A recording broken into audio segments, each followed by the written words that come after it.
The inconscient level is a substratum for the broader manifestation and is not tied to any particular individual.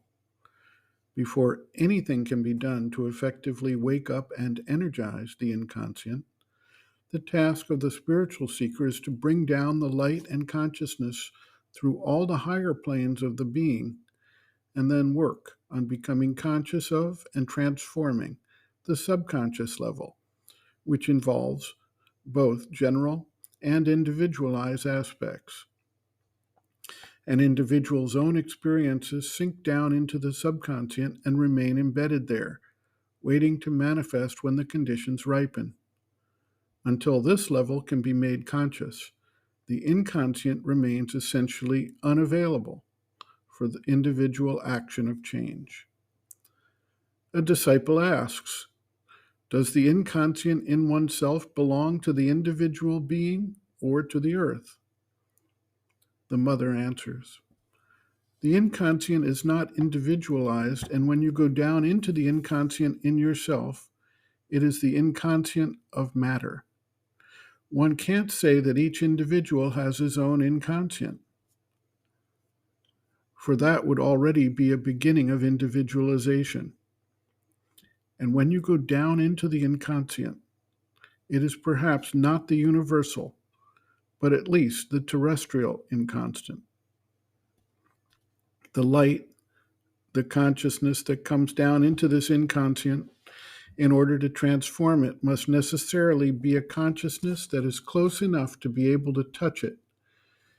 It is not possible to conceive of a light, the supramental light, for example, that would have the power to individualize the inconscient. But through a conscious, individualized being, this light can be brought down into the inconscient and gradually make it conscious.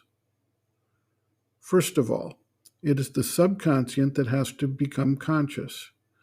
And indeed, the main difficulty of the integral transformation is that things are constantly rising up from the subconscient.